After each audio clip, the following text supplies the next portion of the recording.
Hello everyone, my name is Kell, welcome back to the channel, and today we are going to be finally doing the NXT TakeOver 36 review. Sorry about that, sorry about not having it out yesterday. I planned to, but I got myself very caught up in other things and just couldn't get the time. So we're finally going to record it real quick, get it done and over with, and get it up to you guys. So first things first, we have match number 1, men's singles match, Holland versus Trey Baxter. Prediction was Holland for both because this did come out before the pay-per-view started, and we did get the chance to predict it. Baxter in control off the start, doesn't last. Holland takes control, starts destroying him. Holland hits his finisher and covers. Holland wins 4 out of 10. 1-0 on predictions. Match was quick, very boring. Not an amazing start, but whatever. Match number 2, we have the $1 Million Championship match, LA Knight versus Cameron Grimes. Prediction Grimes for both. Remember, if LA Knight is to win this match, then Ted DiBiase would become his butler. Ted DiBiase comes out, has someone bring a trash can out. Grimes gets rid of all the butler attire, and he's in a very interesting $1 Million Man style attire. Knight in control. Grimes starts taking it. PK misses, jumps over Knight's arm, hits the PK on the apron. Grimes and DiBiase do like a tandem move with DiBiase like whipping Grimes to hit Knight on the steps. It was really interesting. Beth says she knows a good dentist in Knoxville. Ha ha ha ha ha ha. Very funny Kane joke / Isaac Yankum / Glenn Jacobs, the current mayor of Knox County, Tennessee. Grimes in control still on until Knight knocks him down off the top turnbuckle. Hurricane Rana caught into a powerbomb for a 2 count. Knight in control taunts DiBiase. You still stuck chance. Springboard moonsault dodged by Grimes. Grimes takes control after. $1 Million Dream is avoided. Hurricane Rana for a 2 count. Diving bulldog to Grimes. Big slam for a 2 count. Crossbody slam by Grimes for a 2 count. Corner yes kicks. Knight taking control again after. Overhead superplex by Knight for a 2 count. Backslide pin is avoided. $1 Million Dream is locked in. Knight flips off the turnbuckle to roll up for a 2 count. Grimes never released and rolls back up to his feet with it locked in. Knight rolls forward, sending Grimes into the turnbuckle. Knight grabs the title and heads into the ring. Big roundhouse kick to Knight. Big right hand by DiBiase as the ref was handling the title situation. Throws the title back into the ring. Hits $1 Million Dream on Knight. Cave-in, falls into the pin. Grimes wins 12 out of 10, 2-0 on predictions for both Jesse and myself. I think that was the best match of their rivalry. I think Ted getting involved was the perfect idea in this given situation. I'm glad to see Grimes get his moment and win the title. And on NXT this past Tuesday, Grimes then got duped by Ted DiBiase being given a replica title belt instead of the real one.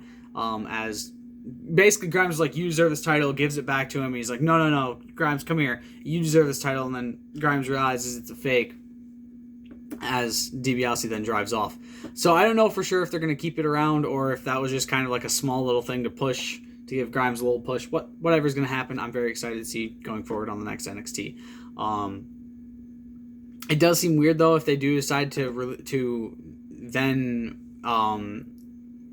sort of deactivate the championship. I was trying to think of the word. If they do decide to deactivate it once again, after it's only been on here for a couple months, it wouldn't make a whole lot of sense to me. I would hope that they'd at least get a cheaper / less heavy made replica to use rather than something from WWE Shop, because personally speaking, they do deserve to have a nice looking title at least. Because I would love to see the $1 Million Championship continue on. It makes no sense to have Grimes win the title and then just immediately the title is then deactivated. It just seems like a big kick in the nuts to somebody who worked really hard to get that title. Match number 3, we have the NXT Women's Championship match, Kell Gonzalez versus Dakota Kai. Prediction, Kai for both. Quick off the start of the match, after a stare down between them. Kai kick avoided as Gonzalez goes to hit a clothesline that Kai ducks under. Crossbody, Gonzalez rolls through. Bad slam onto the turnbuckle because Gonzalez could barely get her up for some reason. Fallaway slam, Gonzalez is dropped on the turnbuckle as Kai attacks her, hits the Kai kick. Kai rolls her into the ring for a 2 count, and Gonzalez with her weird spinebuster powerbomb thing tries to slam Kai in the turnbuckle, whiffs it, does it again, and hits her. Good job, you actually managed to get it done. Powerbomb by Gonzalez for a 2 count, and Gonzalez gets Kai up after a roll up and tosses her chest onto the ropes. Big super kick to Gonzalez. Kai starting to take control. Hits the chiropractor. Raquel goes up for her finisher again. Kai reverses, throwing Gonzalez out of the ring. Rolls her in, double stomp for a 2 count. Kai ran into the turnbuckle, upside down chest first. Headbutts up top. Kai slides under. Punt kick to Gonzalez through the legs. Kai kick is missed. Chicona bomb off the turnbuckle. Gonzalez wins 10 out of 10. 2-1 on predictions. Great match. Great showing from Kai. Gonzalez had some fuck-ups along the way, but she managed to end up making it. And I think the match could have been better if they just finally decided to give the belt to Kai, but that's just my opinion, but whatever. I think the big issue is they seem to not want to give Kai a push for whatever reason, And I think that she's getting punished for no reason, and she's being underutilized. Because, personally speaking, I think Dakota Kai is a fantastic talent, as do a lot of people, and a lot of people think she deserves that title, and she's been overlooked repeatedly. And, like, even when they brought the NXT Women's Tag Team titles in, they gave them first to Kai and Gonzalez, just then immediately take them off them on the same fucking night. And I thought it was just such a slap in the face. And then out comes former NXT UK Women's Champion Kaylee Ray. Okay, I'm alright with Kai losing now. Kaylee Ray came out to confront, well, she kind of just stared down Gonzalez, and then she had a match on NXT that she won. No shocks there. And it seems like Kaylee Ray is setting up to face Raquel Gonzalez at the next takeover, most likely. Hopefully with Kaylee Ray taking the title off of her, because fuck, the Queen of Scots winning this championship, fuck yeah. I'm all for it. Next, we have match number 4, the NXT UK Championship match, Walter versus Ilya Draganov. Prediction was Draganov for both. This match, I loved it. I'm just going to say that right now as I go through this. And, I will try to keep you guys updated on what happened on NXT, because we have watched it. That was the nice thing about doing this after watching NXT, is I get to kind of talk about it more. Walter uses his sides advantage, chops to chop daddy by Draganov. Walter is in control. A German suplex grab avoided by Draganov, booted away, comes back with a shoulder tackle. Walter jumps up and gets caught and slammed down. Yes, Ilya Draganov, who is a whole ass 11 inches, I think it was, and like 87 pounds shorter or less than Walter, caught him and slammed him down. It was great. Big chop caught by Draganov, gets it into a submission. Keeping the armbar in, Walter brings him up to the turnbuckle. Big chop takes Draganov down to the ground outside the ring. Powerbomb to the apron by Walter. Kick to the back as they get back in the ring. Sleeper hold blocked by Draganov. Big German suplex. Draganov goes down after getting back up momentarily. Boots in the corner of Draganov. Boston Crabs avoided momentarily by Draganov before it gets locked in. Transitions to a crossface. Bit awkward as he tried for an STF version but couldn't do it because of awkward angles, because again, Walter is 11 inches taller than Ilya Draganov. Forearms back and forth. Sleeper blocked again. Switches the position. Powerbomb is avoided. Flips Walter over his back. Big kick. Clotheslines caught with a big knee. Uranagi by Walter for a 2 count. Big chop to Draganov. Drops him down because have you seen the size of Walter's hands? Big boot chops to Walter. Draganov taking control again. Tries for another armbar. Knees to the chest. Massive back fist to the side of the neck and head of Walter. Elbow strikes, locking Walter's arm. Fights out of the fireman's carry. Big knee strike to the jaw. Massive clothesline for a 2 count. Large chop, or huge chop to Draganov. Chops the back of Walter. German suplex after. Massive chop to Draganov. Jumps up with a kick. Lifts him up in a slam for a 2 count. Draganov heads up top. Big missile dropkick to a prone Walter. Runs to the other side. Senton to Walter. Torpedo Moscow's caught into a sleeper hold. It was beautiful looking. Lock German suplex back up. Torpedo Moscow to the back of the neck. Draganov landed kind of hard on the turnbuckle though. Torpedo Moscow for a 2 count. Chops to chop daddy. Spinning chops. Goes to the leg. Goes to run at him. Caught with a massive chop. God damn Walter's hands. Walter heads up top. Gets caught by Draganov into a superplex. Heads up, missile dropkick to Walter, hung on the ropes. Draganov caught with a massive dropkick. Powerbomb, 2 count. Massive slaps to Draganov. Big knee after. Slams him down. Heads up top. Big splash for a 2 count. Sleeper hold countered. Diving headbutt to Walter. Big drop down elbow strike. Sleeper hold in on Walter. Stands up with Draganov on his back. Climbs the turnbuckle. Walter goes to slam him down, but Draganov gets up and unloads with more elbow strikes. Sleeper hold in on Walter again. Walter drops down to him, but the sleeper is still held in. Chop to the back of Walter's neck. Sleeper hold in again. And Walter taps. We have a new NXT UK champion, and his name is Ilya Draganov. 20 out of 10. 3-1 on predictions for both. And that is what I'm fucking talking about. The reign of Draganov has begun. Walter has been dethroned. The unbeatable has been beaten. He sits there. He steps on his chest after with the title up, and it's just the icing on the cake. And God, I didn't think this match would live up to the likes, because I didn't watch their first match, but I saw all the aftermath. I saw everything that everyone was saying. I'm like, I should really go watch this match. Still haven't, because I'm an idiot. But this match lived up to the 10-month build. It lived up to all the hype that everyone was giving it, and God damn was it satisfying to see Ilya win against Walter. I lost my shit the whole time. I think I lost my shit more watching that match than I did to CM Punk returning at Rampage last week. It was beautiful. Match number 5 with the undisputed finale, 2 out of 3 falls match, Kyle O'Reilly versus Adam Cole. Prediction was O'Reilly for both. But before that, backstage with Grimes and DiBiase, says his dad is looking down on him and smiling. DiBiase says that man was the man to carry on the legacy of the $1 Million Championship. That Grimes was the man to carry on that legacy of the $1 Million Championship. Regal talks to Joe backstage. I'm honestly so excited to see Joe back in the ring. Then it shows the recap of the feud, and Jesse and I noticed that Carmelo Hayes was sitting there as one of the security guards during the first build to one of the matches, I think to the street fight, and I was like, this Carmelo fucking Hayes. It was such a shock. Both men go right at each other, meet with Big Boot. O'Reilly's in control, flying knee off the apron, attacking him outside the ring. Cole goes to suplex O'Reilly onto the steps, but O'Reilly reverses him and suplexes him onto the ground. O'Reilly's in control, gets a heel hook in, lots of fast-paced action. O'Reilly goes for the knee off the top rope, gets caught with a super kick. Panama Sunrise is reversed into a roll-up. Kyle O'Reilly's up, 1 fall to none. Now we go into the street fight. Cole goes out to grab weapons, brainbuster onto the setup chair reversed. O'Reilly hits a dropkick off the apron to Cole with a trash can on his head on that chair. Cole using the chair to his advantage, pressing down on the abdomen of O'Reilly that got hurt earlier in the match.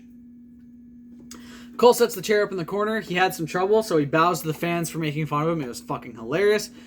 Tries to whip him into it, but O'Reilly keeps fighting it. Finally whips him towards the chair, but O'Reilly dodges by sliding down, but ends up smashing his ribs into the post. Kendo stick shot to O'Reilly, sets it down, sets up for the last shot. O'Reilly cowers down, and Cole hits him with the kendo stick. Smut. Assisted backbreaker hits the lockjaw, Britt Baker's finisher, his girlfriend. That was insane to see.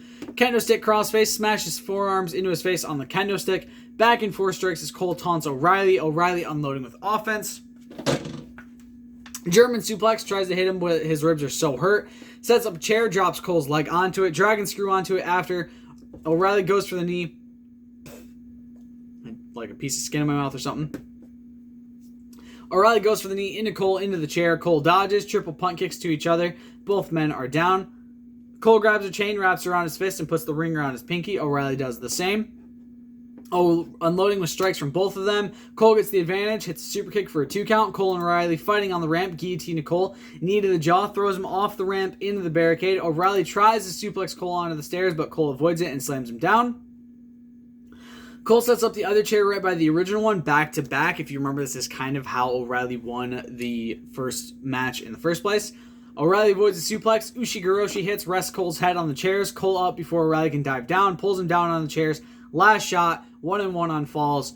Time for the steel cage match as O'Reilly is getting tracked down by medical personnel. Cole attacking O'Reilly before the cage even drops all the way down, slams him onto the announce table and rolls back in. There's a trash can in the way of the cage that nobody moves for some reason. It was very fucking frustrating.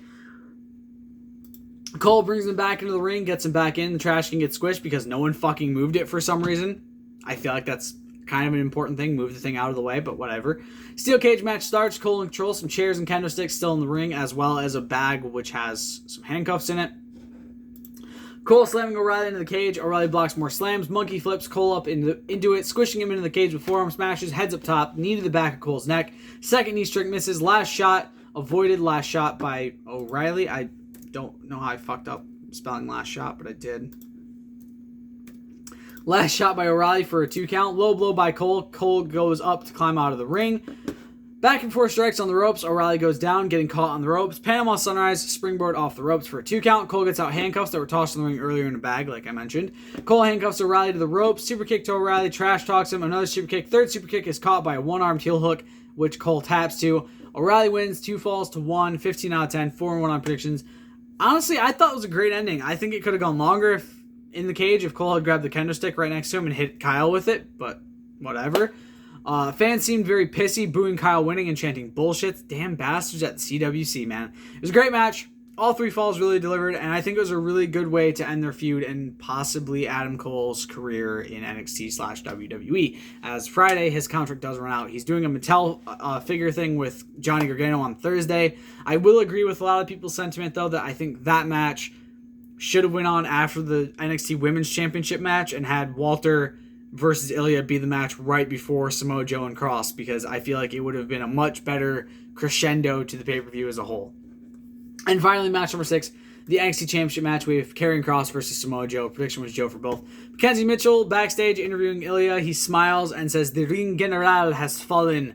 Long live the Tsar." And I thought that was a really cool thing to say. That was awesome. Legado Fantasma show up and say something about saying a saying in Spanish I can barely hear because the fans won't shut the fuck up.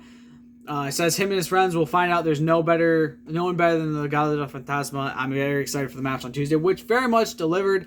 And yeah, they ended up actually literally, they whooped their asses. They actually had a fourth member come up, Electra something. I forgot what her last name was.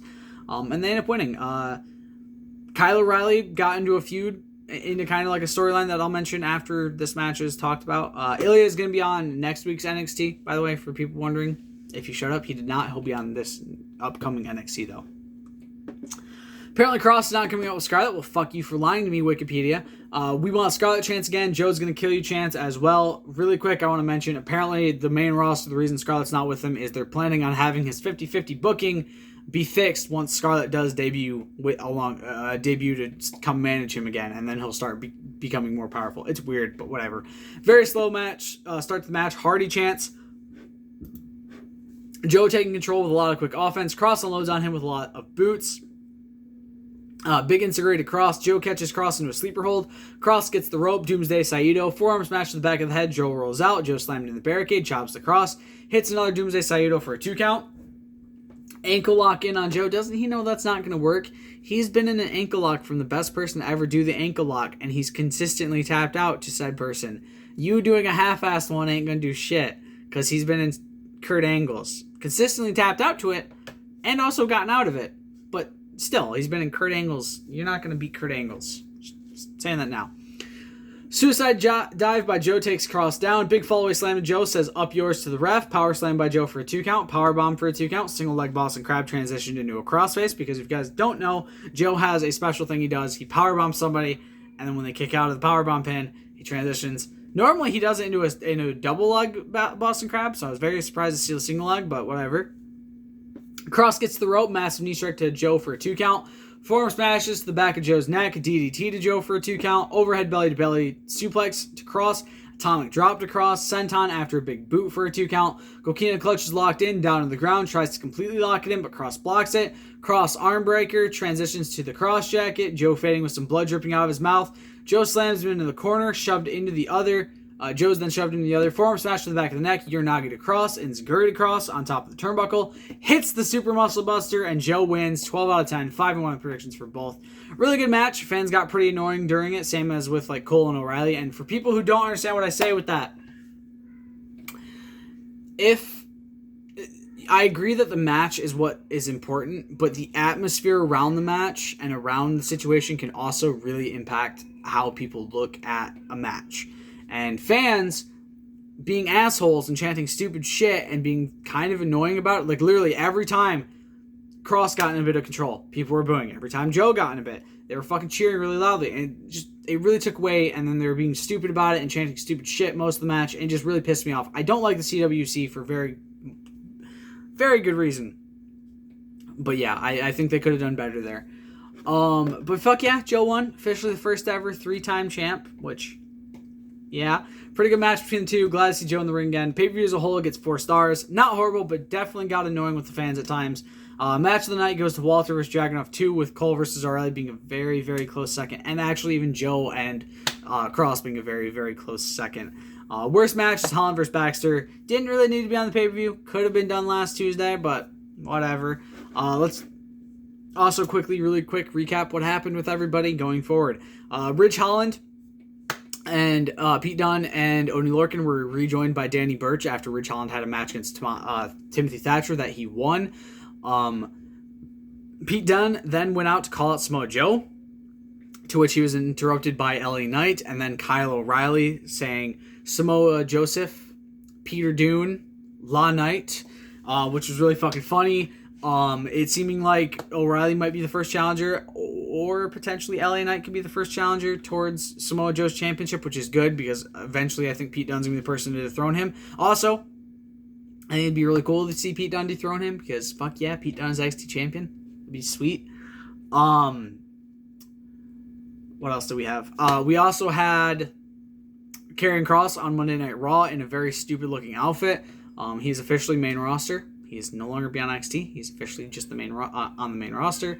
Johnny Gargano came out. They had an announcement for Indy and Dexter's wedding, which would be September 14th, 2021, 2 days after my birthday. And he tried to talk to Regal about it. LA Knight interrupted, and then that set up a match for next week with them. Roderick Strong is also going to be having an open challenge match on the next NXT. And yeah, Boa lost to some random guy that nobody knows, which was pretty funny. There's not much more I can say. That's kind of it for what happened on NXT. I hope you guys have enjoyed this episode, this video. I will see you all in the next one. Stay golden. Peace.